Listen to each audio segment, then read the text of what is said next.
यहाँ आप आते हो परमात्मा पाने के लिए इस दास के पास। आपको यहाँ कोई उलट सुलट बोल भी जाता है, कोई उसकी परवाह नहीं करनी, जिसने भगवान चाहिए। मान अमान करो क्यों ना कोई, चाहे समाज वाले भी आपका मान अपमान करें। और मम संत शरण जगत जान छोई, यानी यहाँ थोड़ी सी अपने अपने विचारों में भी अंतर होता है। ये परम संत पूर्ण परमात्मा के विचार हैं और वो तुलसीदास के एक व्यवहारिक विचार हैं।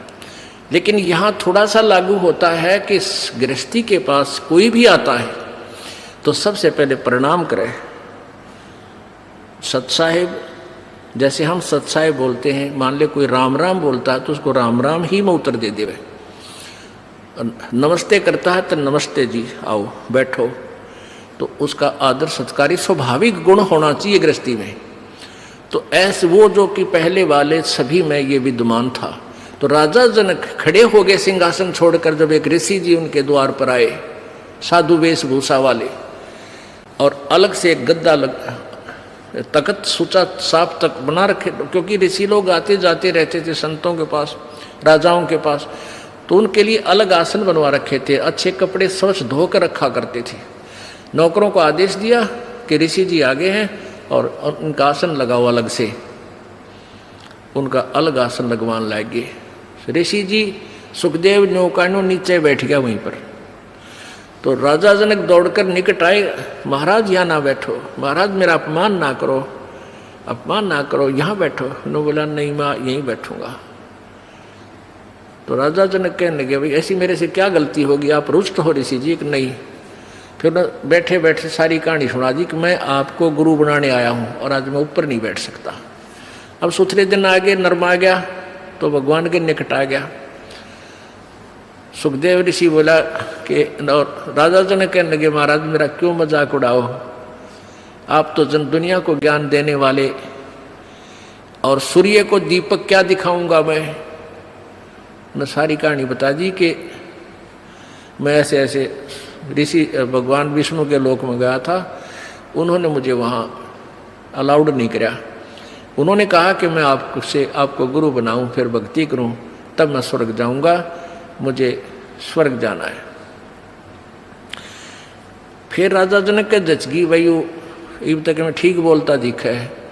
कहने लगा ठीक है महाराज, मैं सुबह नहा धो के स्नान करके सुबह नाम दूंगा तेरे को। अब वो थोड़ी बहुत ज्ञान तो हो जा है कि भाई ये किस टाइप के इंसान होया करेंगे, गृहस्थी ने देख के भी से नफरत करते हैं, ये जो नकली से होया करें। इसकी सारी फड़काड़नी चाहा था, परीक्षा भी लेना चाहा था। उसने अलग से एक मकान में उनकी रहने की व्यवस्था करवा दी और वहाँ एक लड़की की, एक युवा लड़की की ड्यूटी लगा दी कि आप इनकी केयर टेक करो, अतिथि आए हैं, खाना खिलाओ, कपड़े बिछाओ इनके, और कोई असुविधा ना रहे, रात को भी इनके पास। सारी तो उसको ट्रेनिंग दे दी थी लड़की को राजा जनक ने। अब सुखदेव ऋषि अपना आसन पर लेट गया, खाट पे चारपाई पर जो तख्त लगा रखा था। वो लड़की रात्रि के समय जाकर के उसके तख्त पर बैठ गई। सुखदेव ऋषि ने पैर पीछे को कर लिए, वो और निकट आ गई। वो थोड़ा सा और आगे को सरका, वो और निकट हुई तो उठ कर दूर खड़ा हो गया। कहने लगा बहन तू बाहर चली जा। वह लड़की बाहर आ गई। राजा जनक ने पूछा कि क्या क्रिया रही बेटी, कैसा है ये ऋषि जी? ने बोले जी ऋषि जी पक्का है, ऐसे ऐसे मैं बेड पर बैठी आपके आदेश अनुसार। तो इसने सारी ऐसे ऐसी क्रिया बताई, खड़ा हो गया और बाद में बोला बेटी बहन बाहर चली जा। तो बोला ठीक है। अब क्या हुआ कि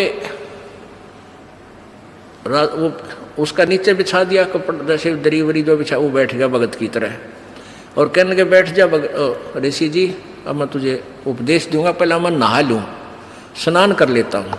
अब गरीबदास जी ने अपनी वाणी में लिखा है कि राजा जनक के हजारों की संख्या में रानियां थी, पत्नी थी। उनमें से एक पटरानी होती है, जो सबसे पहले जो शादी की जाती है उसको पटरानी बोलते हैं, मुख्य पत्नी। बड़ी सुशील, अच्छी भक्ति करने वाली, साध्वी टाइप थी। उसको कहा राजा जनक ने कि मैं नहाऊंगा, और पानी गर्म करा, बता दिया था सारा, उसको ट्रेनिंग दे दी थी। वहीं पर जहाँ इस पहले बड़े बड़े दरवाजे होते थे, वहीं इधर सुखदेव ऋषि बैठा और इस साइड में लगा का चूल्हा ईंटा का, और ऊपर धर दिया पतीला और नीचे बाल दिए लकड़, सूखी लकड़, और पानी न्यो उबला जो कर चाय बनाया करें, बनाते उबला करें। और राजा जनक का वहीं साथ में नहाने के लिए पाटड़ा डाल दिया, और राजा जनक वहाँ नहाने के लिए विराजमान हो गया, धोती बांध के। और वो रानी जो पटरानी थी उसकी, वो लोटा भरे उस उबलते जल में थे, चूल्हे वाले पन्नों का नो पतीला ऊपर रखा है, और राजा जनक की चोटी में घेरे रास गेला नवावे, और वो पानी राजा जनक पर डाल रानी तो, और सुखदेव नो है जलेगा भी हो। अब वो पानी उस पर गिरे, सुखदेव पीछे नो है। अब राजा जनक देख रहा अग्रेसी जी की कैरियर सलोरी है। राजा बिहन से देई जब तारी, और हमें स्नान करावे नारी। राजा हंसा, और जब वो न्योकड़ू है ना, तब राजा ने कहा कि सुखदेव ऋषि आप एक बार व्यास के बेटे, तो अपने आप को ऋषि माने फिर था, बाल ब्रह्मचारी कहे था, और हम तो गृहस्थी हैं बाल। और आज जो मेरे नहाने के बाद जो पानी गटर में जा रहा है, जो नाली के अंदर से पानी बह रहा है, तो इसमें हाथ दे दे व्यास के बेटा, जब जानो तो किसा भगत है, अपने आप में ऋषि बना फिर था। वो निकट आया, नो बोला मैं ना दूँ, मेरी तो सारी उंगली जल जाए, इतना गर्म है यो। मैं इस नहाने के बाद जो जल जाता है वो 50% कम हो जाता है गर्म, और उसके बाद भी नो कहे मैं ना दूँ, मैं सारा जल जाऊँ, दूर बैठ गया जाके। तब राजा भी हंसा, जोरता हंसा, और ताली बजाई, नो हथेली पीटी, और हमें स्नान करावे नारी। अरे तू इतनी दूर तो जलन हो रही है, नवावे जिसने तू एक हे मान रहा था अपनी दृष्टि में, औरत तो देखनी भी नहीं, शकल भी नहीं देखनी, और यह तेरे से अच्छी भक्ति करे, इसके हाथ भी ना जलते। और ऐसा योग कमाया पूता, बेटा यो के इतना भक्ति करी, के साधना की, और क्या हुआ जो इंद्री धूता। अरे इस क्या हो गया, तन इंद्रियों को काबू करने की चेष्टा कर रही है, इनके खच्चम खच्चा हो रहा। इंद्री कर्म लगाओ किसके, जैसे जिव्या लेप नहीं मधुरस के। नालाकी इस इंद्रियां का के दोष है भाई, इन तू रोके बैठा, अब जीभ के शहद लगा दे, 1 सेकंड में टेस्ट करके नीचे न कर देगी, जीभ का निशान भी ना पाओ मत होगा। तो इंद्रियां का कर्म नहीं लगे, तेरे मन के कर्म लगेंगे, और मन में दोष आए बिना रह नहीं सकता बेटा, ते तो कितनी बात बना दे। या वो भी जान गया भाई मन तो दुष्ट है, तो 1 मिनट में करा के बूंदी सोच जा, फिर सेकंड में कुछ और सोच ले। तो कहते हैं इंद्री कर्म लगाओगे किसके, जिव्या लेप नहीं बदुरस के। काफी ज्ञान दिया, फिर समझाया उसको। फिर क्या बताया कि रात्रि के समय ये लड़की तेरे बेड पर बैठी, और तेरी क्या स्थिति थी,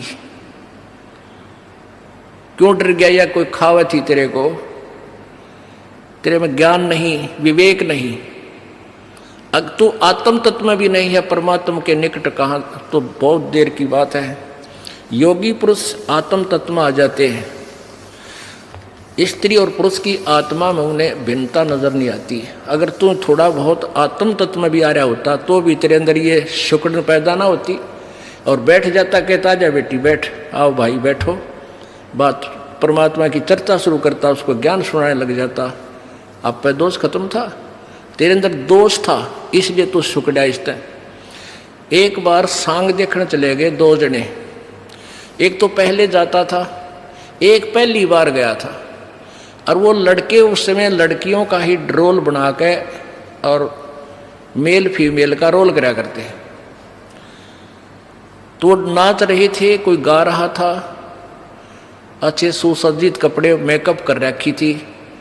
तो पहली बार जो लड़का गया था वो ने कहा दूसरे ने, देख के सुंदर लड़की, देख किसा बढ़िया नाच है, और दूसरा बोला लड़की को ना, यो लड़का है, उसका ना जच्ची बात है ना, तने नहीं बेरा। वो फिर शाम के समय जब वो वहाँ अपना समांग करके, वो ड्रामा पूरा करके, जब जहाँ वो रुके थे किसी चौपाल में वहाँ गए, वो पहले जो सत्संग सुन जिसने वो सांग देख रखे थे वो अपने साथी को लेकर वहाँ चला गया। किसको? जो पहली बार गया था। कहाँ? जहाँ वो रुके हुए थे, उनके साथ साथ चले गए।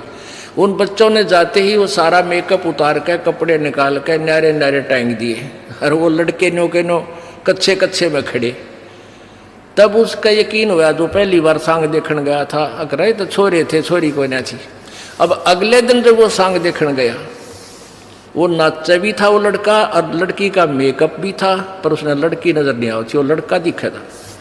तो ऐसे ही जब आत्मज्ञान में भी होता, सुखदेव तू तने लड़की नहीं दिखा, उधर ड्रामा कर रहा था, बेटा अपना कल्याण करा ले। बोलो सतगुरुदेव।